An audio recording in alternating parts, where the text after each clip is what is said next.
साथियों नमस्कार। आप सुन रहे हैं चैनल मन की आवाज़ मंजीत कुमार सिंह के साथ। दोस्तों, आज का हमारा विषय है ज़िंदगी में हमेशा आभारी रहें, एहसानमंद रहें।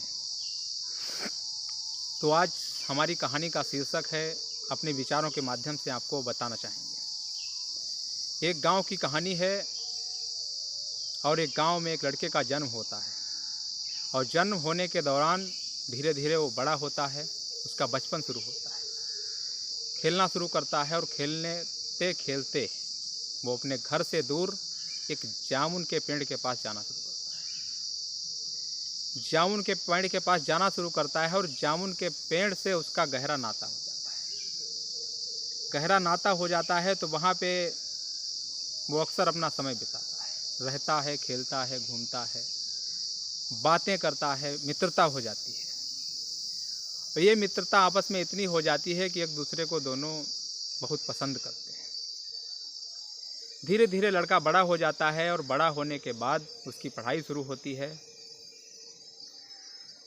पढ़ाई में व्यस्त हो जाता है। फिर वो जामुन के पास समय कम दे पाता है और कम समय दे पाने के कारण धीरे धीरे जामुन को कहीं न कहीं दुख होता है, शंका होती है कि पता नहीं लड़का कहाँ है, इस बार तो मिलने भी नहीं आया। काफ़ी समय धीरे धीरे बीत जाता है और समय बीतते बीतते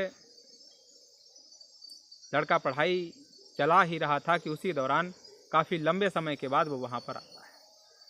और काफ़ी लंबे समय के बाद वहाँ पर आता है तो जामुन उससे कहता है कि भाई, इतने समय तक आप कहाँ रहे? तो कहता है कि रहे कहाँ, पढ़ाई चल रही थी, एग्ज़ाम्स भी हो रहे हैं और मन बहुत परेशान है, समझ में नहीं आता है कि क्या करें, दिमाग ख़राब रहता है। बोला, ऐसा क्या हुआ दिमाग ख़राब रहता है?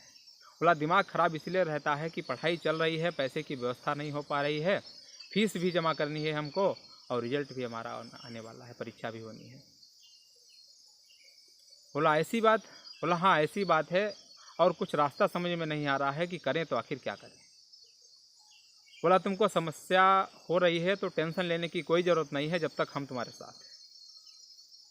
और तुमने ये निराशा अपने मन में लाए कैसे? कम से कम हमको तुम बताते तो पूरी बात कि ऐसी दिक्कत आ रही है। जाओ, तुम्हें परेशान होने की ज़रूरत नहीं है। हमारे पेड़ पर जितने फल लगे हुए हैं और सारे फल तुम तोड़ लो जा करके, और उन फलों को तोड़ करके मार्केट से जो तुमको पैसा मिले उस पैसे से अपना तुम काम चलाओ। लड़के ने अपने मित्र की बात मान के उस पेड़ पे जितने सारे फल लगे हुए थे उन सब फलों को तोड़ करके मार्केट में जाकर के बेच दिया। मार्केट में जाकर के बेच दिया। उसे जो पैसा मिला और उस पैसे से उसने अपनी पढ़ाई पूरी की, फीस जमा की, आगे एडमिशन लिया। जब एडमिशन हो गया, बाहर पढ़ाई करने लगा डिग्री की, तो उसका गांव आना और भी मुश्किल हो गया। धीरे धीरे उसकी पढ़ाई पूरी हुई और पढ़ाई पूरी होने के बाद उसकी जैसे ही कॉलेज से बाहर निकला, नौकरी लग गई। अब नौकरी लग गई, नौकरी लगने के बाद अपना सेटल हो गया, शादी ब्याह भी हो गया और नौकरी लगते लगते अपना आराम से काम चला रहा था। यहाँ जिस जामुन से उसको मदद मिली थी वहाँ पे वो नहीं पहुँच पा रहा था अपनी व्यस्तता के चलते। एक दिन उसके मन में ख्याल आया कि चलो गांव भी घूम के आते हैं। और गांव आया, बड़े दिनों के बाद जामुन से मुलाकात हुई। जामुन ने देखा, बड़ी खुशी हुई, बड़ा अच्छा महसूस हुआ और उसने एक शिकायत भी की कि तुम उस समय आए थे और तुमने अपनी पूरी बात बताई और उसके बाद सूचना भी हमको नहीं दी कि तुम्हारा रिजल्ट कैसा रहा, तुम्हारी पढ़ाई कैसी रही, आगे कोई तुमको दिक्कत तो नहीं आई और तुम पता नहीं कहाँ चले गए। लड़के ने कहा कि नौकरी तो लग गई है लेकिन पैसा इतना नहीं हो पा रहा है कि घर मकान बना लें। परिवार में लगातार झगड़े होते हैं, प्लाट लेने के लिए कहा जा रहा है और पैसे पूरे नहीं हो रहे हैं, करें तो क्या करें। बोला, इतनी बात है? बोला, इतनी बात है नहीं, बहुत ज़्यादा परेशानी वाली बात है। बोला तुमको टेंशन लेने की आवश्यकता नहीं है जब तक हम तुम्हारे साथ हैं, और तुम निसंकोच होकर अपनी बात हमको बताया करो, कोई दिक्कत वाली बात नहीं है। तुम ऐसा करो, जितनी हमारी शाखाएं हैं इन सब शाखाओं को काट दो और जा करके मार्केट से बेच दो। लड़के ने थोड़ी देर विचार किया और विचार करने के बाद उसमें जितनी शाखाएं थीं उन सारी शाखाओं को, डालों को काट करके उसने मार्केट में बेच दिया। उससे जो पैसा मिला और उस पैसे से धन इकट्ठा करके उसने अपना बाहर शहर में प्लाट ले लिया, मकान बना लिया, बच्चों के साथ आराम से रहने लगा, जिंदगी अच्छे से चलने लगी, मन में कोई समस्या नहीं थी। इधर जो जामुन का पेड़ था उसकी सारी डालें कट जाने से उस पर जो पक्षी बैठ जाते थे, उस पर जो लोग बैठ जाते थे ठंडाने के लिए, जो डगर चलते लोग वहाँ पे आराम कर लेते थे, जिससे जामुन को कहीं न कहीं सुकून मिल जाता था कि चलो हम अकेले नहीं हैं, यहाँ पे पंछी आकर के बैठ जाते हैं, यहाँ पे लोग आकर के बैठ जाते हैं। और जब डाल कट गई तो वो एकदम रुंड रह गया, ठूठा। जब रुंड रह गया तो वहाँ पे कोई बैठने नहीं आता। अब जामुन जो था लगातार वृद्ध हो चला था, सूखने की ओर बढ़ने लगा, सूखने लगा।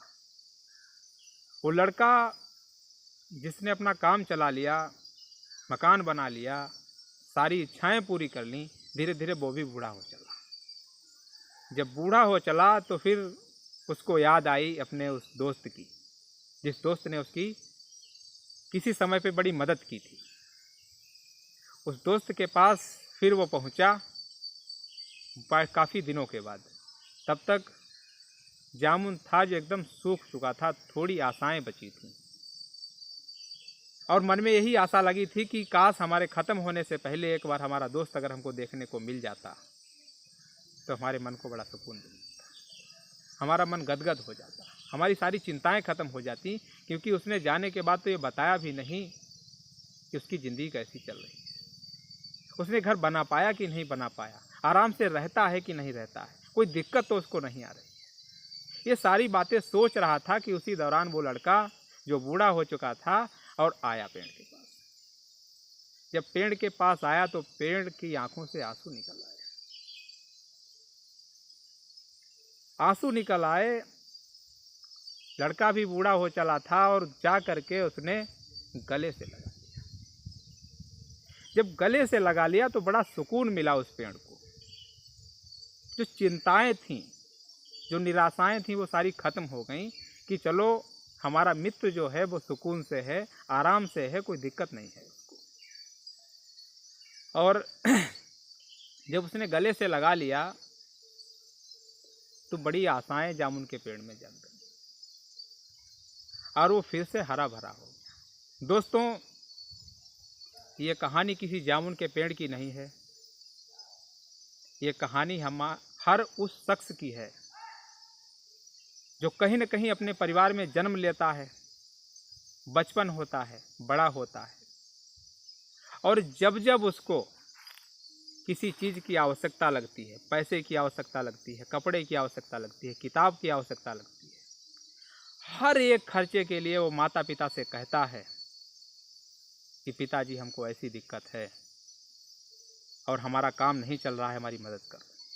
पिताजी बगैर कोई सवाल जवाब किए, बगैर कोई रोक टोक के, जितना उनके बनाए बनता है अपना दिल खोल के सारा लुटा देने को तैयार है। और आज की युवा पीढ़ी उस योगदान के बदले परिणाम ये है कि हमारा जब काम निकल जाता है तो हमें उनके पास 2 मिनट बैठने का भी वक्त नहीं है, हमें उनसे 2 पल बात करने का वक्त नहीं है, हम उनसे हाल नहीं पूछ सकते हैं। दोस्तों, समझने वाली बात है कि जिस माता पिता ने, जिस दोस्त ने, जिस भाई ने, जिस समाज ने हमारी मदद की हो, हमारा काम चलाया हो, उस समय पर हम उनको याद जरूर करें। भले ही हम उनको कम समय दे पाएँ। माँ बाप ये नहीं चाहते हैं कि हम अपना रोजगार छोड़ के, अपना परिवार छोड़ के, अपना सारा काम धंधा छोड़ करके हम उनके पास 24 घंटे बैठे रहें। लेकिन क्या हम उनके पास 2 मिनट नहीं बैठ सकते हैं? अगर हम उनके पास 2 मिनट भी बैठ जाएं, तब भी वो सूखा हुआ पेड़, वो बूढ़े माँ बाप, वो मुरझाई हुई आशाएं, वो सूखती हुई खुशियाँ, वो उमड़ता हुआ बचपन उनका वापस आ जाए। इसलिए दोस्तों, हम एक ही बात बताना चाहेंगे। इसका सबसे बड़ा रीज़न ये है कि जब चीज़ें हमको कहीं न कहीं निःशुल्क मिल जाती हैं, तब हम उन चीज़ों के आभारी नहीं रहते हैं। हम उन चीज़ों का मूल्य नहीं समझते हैं। हमारे माँ बाप ने हमको जन्म दिया, उसका कोई खर्चा हमसे नहीं लिया। हमको बड़ा किया, हमारी सेवा की, हमको चलना सिखाया, हमको खड़े होना सिखाया, हमको बोलना सिखाया, हमको विवेक दिया, हमको बताया कि अच्छा क्या है, बुरा क्या है। उसका उन्होंने हमसे कोई मूल्य नहीं मांगा। शायद इसीलिए हमारी नज़रों में उनकी कोई कीमत नहीं रही। क्योंकि एक बात समझ में हमको आती है कि दुनिया में जो चीज़ें किसी को फ्री में उपलब्ध हो जाती हैं, उन चीज़ों की आदमी कीमत नहीं समझता है। ठीक उसी तरीके से आज प्रकृति ने हमको अपार मात्रा में ऑक्सीजन दे रखी है, अपार मात्रा में वनस्पति दे रखी है, अपार मात्रा में हमको प्रकाश संश्लेषण दे रखा है, लेकिन हम उसकी कीमत नहीं समझते। कीमत तो ऑक्सीजन की उस दिन समझ में आई थी जिस दिन कोरोना काल में लोग सिलेंडर के लिए भागते थे। तब एक एक ऑक्सीजन की, एक एक पॉइंट की कीमत थी कि हाँ, ऑक्सीजन क्या होती है। लेकिन हमको जो मुफ्त में मिल रही है, हम उसका कोई शुक्रिया नहीं करेंगे, कोई धन्यवाद नहीं करेंगे। क्योंकि हमारे शरीर का अगर कोई एक हिस्सा खराब हो जाए, सपोज करो कि गाड़ी से जा रहे हैं और हमारा पैर खराब हो गया और डॉक्टर ने चेकअप किया, सारी बातें जानी, और सारी बातें जानने के बाद उसने बताया कि तुम्हारा ऑपरेशन होगा और इस ऑपरेशन का खर्चा 2 लाख रुपए लगेगा, तब तुम्हारा पैर ठीक होगा।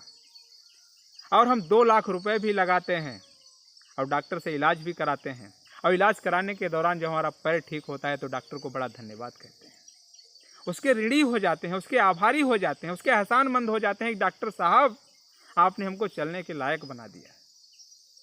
लेकिन उस ईश्वर ने, उस परमात्मा ने हमको पैर दिए, हमको शरीर दिया, हमको दिमाग दिया, हमको हाथ दिए, और वो भी निःशुल्क। एक पैर का 2 लाख रुपए लगता है दोस्तों, एक पैर का ऑपरेशन का। पूरे शरीर का सोचो कितना रुपए लगेगा अगर बनाने पर आए तो। लेकिन हमको निःशुल्क में मिल गया, और जब निःशुल्क में हमको मिल गया तो हमने उन चीज़ों की कदर छोड़ दी। हम तो जब सुबह सो के उठेंगे तो सिर्फ उस ईश्वर को कोसेंगे कि हे भगवान, तुमने हमारे साथ क्या किया।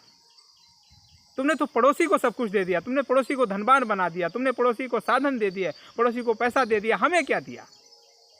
और ये कभी गौर नहीं करेंगे कि हमारे को भगवान ने एक सुंदर सा शरीर दिया, एक मजबूत हाथ दिए, मजबूत पैर दिए, एक गुणवान दिमाग दिया, जिसकी बदौलत, जिस पर मेहनत करके हम जिंदगी में वो सब प्राप्त कर सकते हैं जो जिनसे हम लोगों की तुलना करते हैं अपनी। उसका कारण यही है कि ईश्वर ने हमसे कोई कीमत नहीं मांगी। उस माता पिता को हम इसलिए भूल गए कि उन माता पिता ने हमसे कोई कीमत नहीं मांगी। इसलिए जिन चीज़ों की समाज में वैल्यू, उन्हीं की है जो कीमत है। फ्री में दी हुई चीज़ों की वैल्यू नहीं है। लेकिन कोई बात नहीं दोस्तों, अगर इन बातों ने कहीं न कहीं आपके दिमाग में असर किया हो तो आज से, अभी से उस माता पिता का धन्यवाद जरूर कहें जिन्होंने हमको जन्म दिया, जिन्होंने हमारी सेवा की, जिन्होंने हमको ज्ञान दिया। और उस ईश्वर का धन्यवाद जरूर करें जिसने हमको इस लायक बनाया। और शिकायत करते रहेंगे तो शिकायत से ज़िंदगी पार होने वाली नहीं है। धन्यवाद दोस्तों।